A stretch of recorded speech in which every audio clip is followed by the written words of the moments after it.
Good day everybody. So for today I'd like to touch on a topic I was eager to share a long time ago. Lead acid or even gel battery parameter settings. Now these batteries currently do not have a very popular performance in South Africa. A lot of people question why these batteries fail so often. It's not that it's a poor quality battery. The problem is, however, that they are not built for the current conditions we have in South Africa at the moment with the constant load shedding. Generally these batteries need about 12 to 24 hours to charge, depending on how far the battery was discharged. Now obviously if you have level 4, level 6 load shedding, where you have about load shedding every 4 hours, obviously these batteries just do not have enough time to charge. Because of that, they do not have a very long lifespan. But this is the technical details of this I can share in a completely different video, as it's a lot to say, a lot to look at, but later I'll touch on that. So for now, let's speak about how you can extend the lifespan of these batteries the best as possible. Now the first thing to start off with is one of these batteries is spec'd at 12 volts. The inverter on the other hand is spec'd at 48 volts. Now you do need to connect your batteries in series depending on the inverter DC size and the battery DC size, so that the two match evenly. So in this case I'm using a 48 volt inverter. So to get 48 volts running to this inverter, you will need to connect 4 batteries in series. So if you add the 4 batteries in series total voltage, the 12 volts multiply by 4 give you 48 volts, which is the 48 volts you need for the inverter. Now just to show you how it's connected, for argument's sake, you have your positive lead going round to the first positive of the battery. Then from the negative it will run a loop to the next battery's positive. From this positive or negative of this battery, it will run to the following battery's positive. And then from this battery's negative, it will run to the next battery's positive. And then from the last contact point is your negative point. This is where your 48 volts will stop. You will then basically run the negative wire going to the inverter. Okay, so let's try and better explain this with my Picasso drawing over here. So from what I've just showed you, I have 4 batteries connected in series, running from the inverter's positive to the first battery's positive, and then from there you will just link negative to positive, negative to positive, negative to positive. And then supposedly you should run this negative to the inverter if you have 1 string of batteries.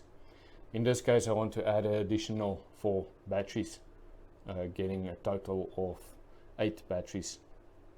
So your second bank you need to connect in series as well, running from this battery's negative to positive, negative to positive, negative to positive. So you have 48 volts on the first string and you have still 48 volts on the second string. Now keep in mind, to evenly charge all 8 batteries you need to run the positive to the first battery's positive, but instead of, in this case, running this negative back to the inverter, you will run this to your second pair of batteries, and from this bottom battery you'll run your negative back to the inverter, and then obviously from this positive you'll run to the second string of batteries. So basically you have the positive running from here to the negative of the addition, your last set of batteries back to the inverter, and this will result in an even charge over your batteries. Okay, so in this case, now that we've explained this, just a friendly warning. If you do not do this correctly, depending on your inverter, obviously you will have a different setup for a 24 volt inverter and a different setup for a 12 volt inverter. This whole setup I'm discussing today is for 48 volts. Now let's say, for argument's sake, you did not do this. You merely connected one 12 volt battery to this 48 volt inverter. You're going to end up with a battery looking like this. It looks like a balloon.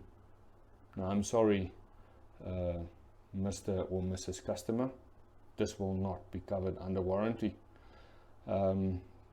This is perfect signs of what will happen if you overcharge a battery. Okay, so next on the agenda is your parameter settings. Looking at the battery, you will see it will show you your voltages as well as your charging currents, where it needs to be set at. Cycle use is your highest voltage. It currently shows 14.4 to 14.7. This is basically your bulk charging. Then standby use is your float charging, or how some people like to refer to it as trickle charging. This is your lower parameter, 13.2 to 13.8. And then for this battery you have a current charge of 30 amps. Now, as mentioned, this is a 48 volt inverter. You need to calculate 4 batteries in series to bring you the 48 volts. So let's look at your bulk charging or your cycle charging. 14.7 volts, multiply that by 4 and you will get 58.8 volts. That is your maximum bulk charging voltage that you can use on this battery. Float charging or your cycle use, trickle charging, same scenario. Your highest value here is 13.8, multiply that by 4 and you have 52.2 volts if you connect 4 batteries in series. Now, interestingly enough, 30 amps on one battery will always remain 30 amps. Just because you're connecting multiple batteries in series or in parallel do not mean you can increase your current. It will always stay on 30 amps. This is the advantage that lithium ion have over lead acid batteries. When you increase your amount of batteries, your current will increase as well, but it is not the case with gel or lead acid batteries. Always stick to your 30 amps, please. Okay, next up is the charging parameters.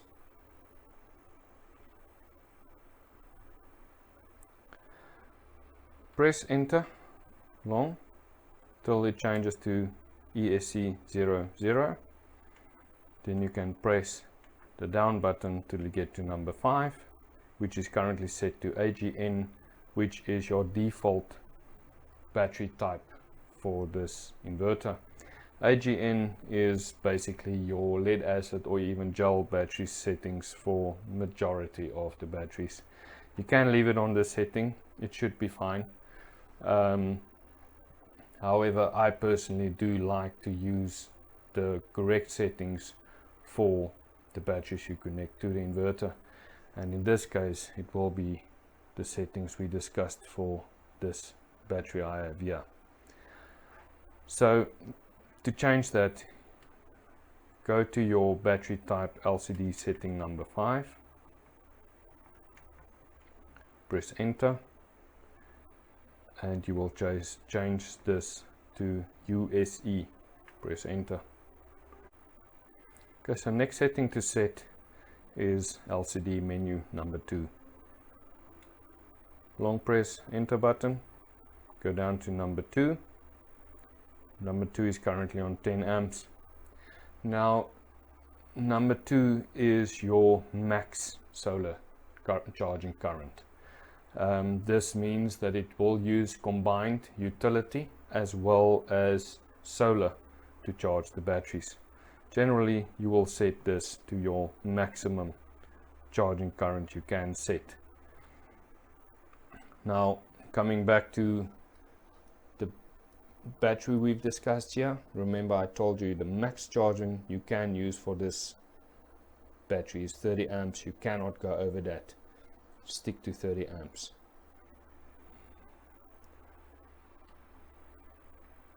Long press enter key till you get the 00 again. Go down to number 2, press enter. Currently on 10 amps, we'll increase that to 30 amps. Enter. Next one is number 11. This is also charging current. The reason why you have this ability is it will actually limit the charging that you can set to utility. You can tell it, listen, you do not want to consume a lot of utility power. You prefer to use primarily your solar to charge your batteries or to even provide output.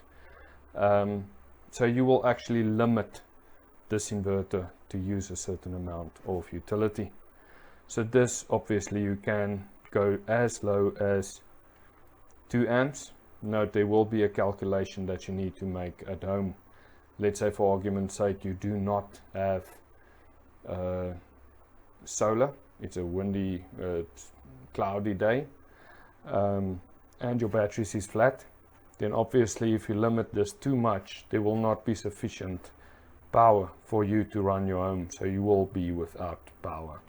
So you do need you do need to calculate your consumption that you do need to run your house when other power is not available. So in this case, I'm going to set it to the maximum of 30 amps again. Come back to this if you need to throttle the utility charging. Okay, so next is your bulk charging voltage.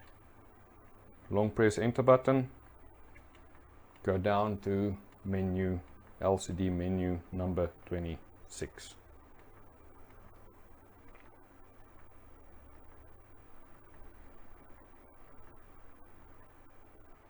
Number 26 currently is set to 56.4.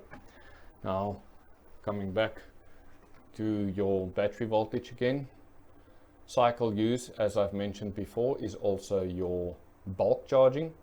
The maximum you can go here is 14.7 on this battery. In this case, if you add 4 batteries in series, your combined voltage will be then 14.7 multiplied by 4, and that will be 58.8.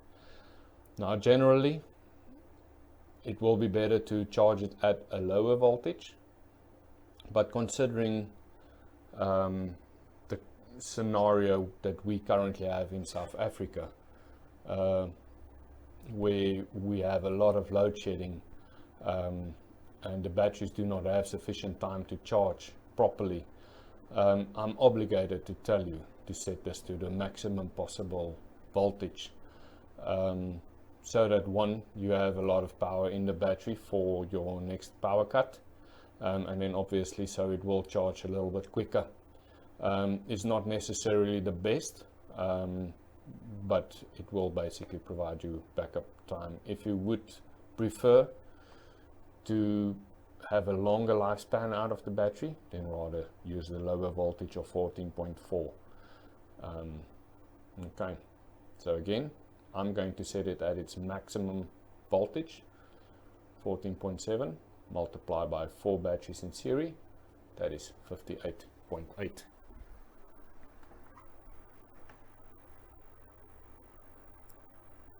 Long press enter button.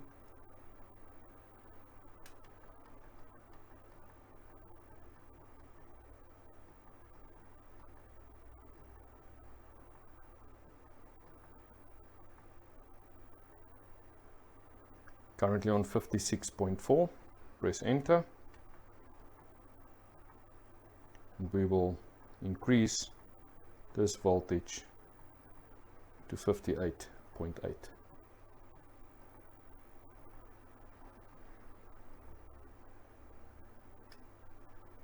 Press enter. So next is number 27, which is float charging, or if you'd like, trickle charging. Go down to number 27. It's currently set to 54. Coming back to the battery again.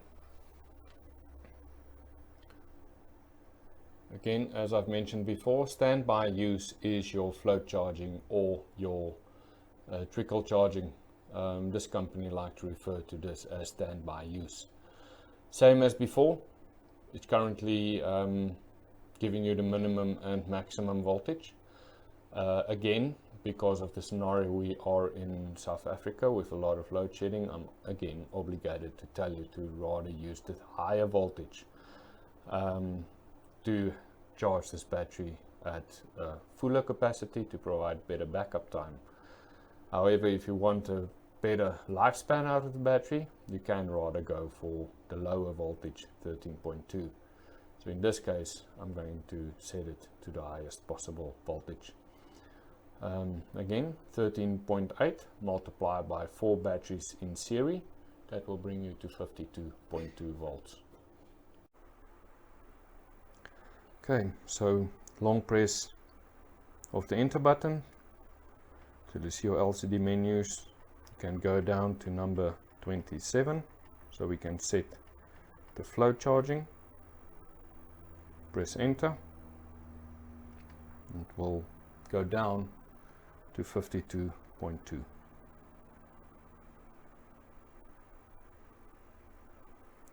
Press enter. Okay, so next topic is going to be your low DC cutoff voltage. This unfortunately is going to be a little bit of a touchy subject, as this will depend on how long the battery will last for, as well as how long lifespan the battery will have. So this is one of those cases where you will need to decide, do you need a battery that will give you a very long lifespan, or a battery that will give you maximum backup time. Currently they do not display the low DC cutoff voltage on this battery. You do need to go into your data spec sheet to find this. I did this already and found that this battery's low DC cutoff voltage is 9.6.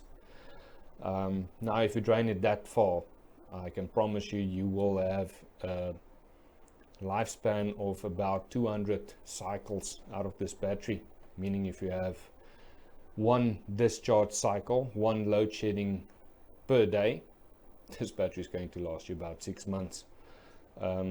So I would highly recommend not to drain this battery to its minimum voltage. Okay, so technically speaking, because this is a 12 volt battery, my opinion is that a battery is technically flat as soon as it's going below the spec voltage, in this case 12 volts. Generally, I would have told my clients you can drop this battery to 11 volts to get longer backup time out of it. However, as I've mentioned a moment ago, you will decrease the lifespan out of this battery if you drop it too low. So my first argument is, one, do not drop it below 12 volts, because one, you need this battery to charge quicker to reach its full capacity again, and again because we have about 4 interval load sheddings per day.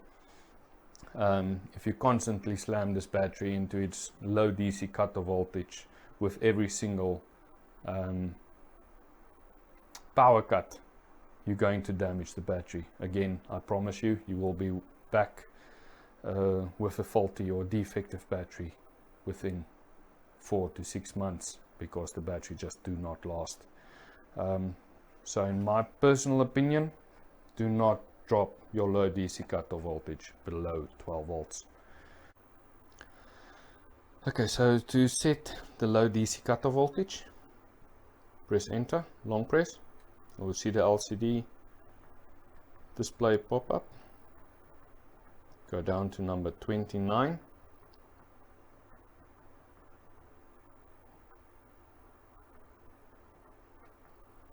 This is your low DC cutoff voltage, currently set at 45.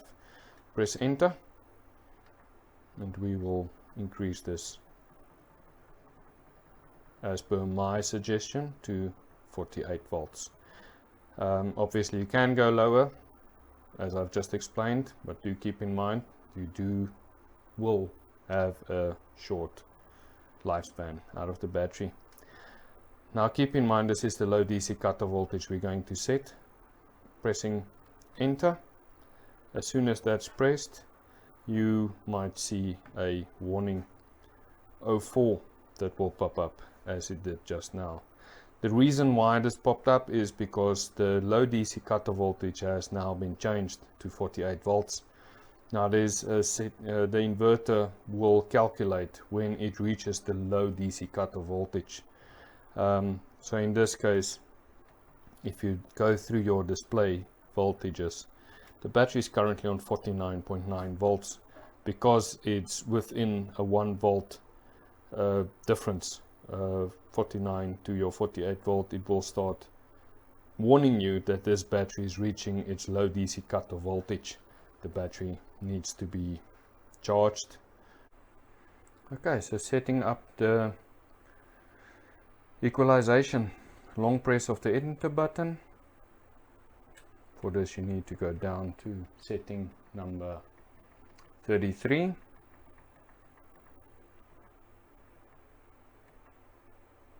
EDS, it is disabled. We need to change this to EEN, which is enabled. Now very important, do keep this in mind. This is only for gel or lead acid batteries. Do not set this feature for lithium ion batteries. Lithium ion batteries do not use this feature. You will overcharge the lithium ion battery and it will end up in damage to the battery. Use this feature only relating to lead acid or gel batteries.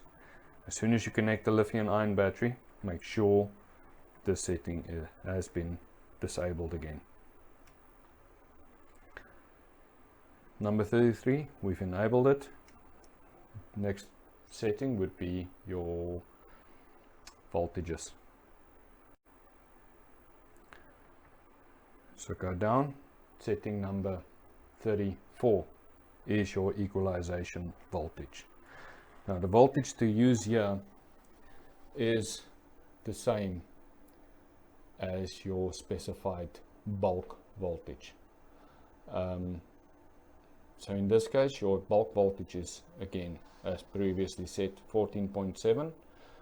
4 batteries in series, multiply this by 4, so you get your 58.8 volts. You can obviously again use the lower voltage instead, but because, as I've previously mentioned, with our current load shedding, I'm obligated to tell you to rather use the higher spec voltage, just so you have more volts in the battery to provide longer backup time.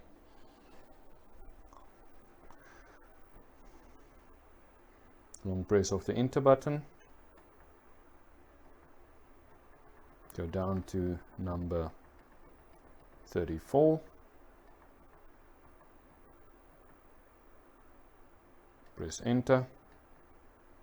It will increase this to the same voltage as you've set to your bulk charging, 58.8, and enter. Okay, so next setting is setting number 35 and 36. Both of them is basically the same thing. It is your duration for how long this inverter is going to equalize charge the battery for. 35 is your first interval. If the inverter should successfully charge, equalize the batteries, it obviously number 36 will then be irrelevant. However, should something happen where it does not successfully charge the first interval 4, it will go to setting number 36 and reattempt the equalization for a second time. I would recommend to set both the same. So in my region, where we do get a lot of power cuts, a lot of intervals also in a day, I would recommend to do this frequently, once a month for about 6 hours. If you're in a region where you do not get a lot of power cuts, load shedding, you can maybe increase it, do it every second or third month, maybe also for 6 hours, even less. So in my scenario, let's set it to 360 minutes, which will be 6 hours. Going down to setting number 35, it's currently on 60, enter, and now we increase this till we reach 360 minutes.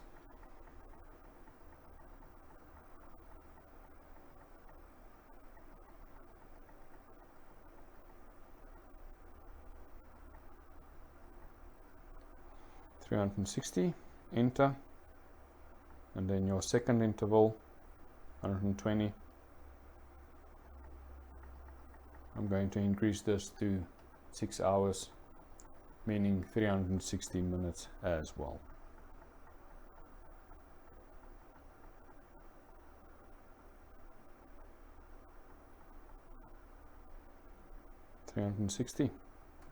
Enter. Setting number 37 is how many times the inverter is going to do the equalization. This is every 30 days, meaning every once a month, which I would actually suggest in the scenario that I am in. If you're in a region where you do not get a lot of power cuts, load shedding, perhaps you can increase this to once every second or third month, maybe even 6 months, if you do not get any load shedding. Okay, so that is basically your equalization settings. This inverter will now obviously do equalization frequently as per your settings. There is, however, one last setting I can suggest for you to do. Let's say, for argument's sake, you find that the batteries do not perform well. It does not last properly. You want to take the batteries possibly even back to the supplier to have it tested. I would recommend for you to do equalization test on it. You can obviously manipulate your settings that we just did now to maybe do it even longer, for 12 or 24 hours. And you can then instruct the inverter to do the equalization immediately, and not wait for the next interval to come past. Press enter, go down to number 39, ADS, that's disabled. If you're going to tell it to enable AEN, it's going to immediately start bulk charging, equalizing this battery for the duration that you've set it for. I would recommend to do this before you take the battery to the repair center to have it tested. Once again, in my argument, for my region, if you did it for frequent 6 hours once monthly, Perhaps you can increase it to 12 hours, worst case scenario even 24 hours, to do a proper equalization, and then maybe test the batteries first and see if you could revive the batteries before you take it back to the testing center. Now notice here you have an E9 warning. That E9 warning means the equalization has started. You've just enabled setting number 39. That is your warning displaying that you are busy currently with equalization. So obviously just leave it at that for your set period, and fingers crossed that you were able to revive the batteries if it does not last anymore. Thank you very much.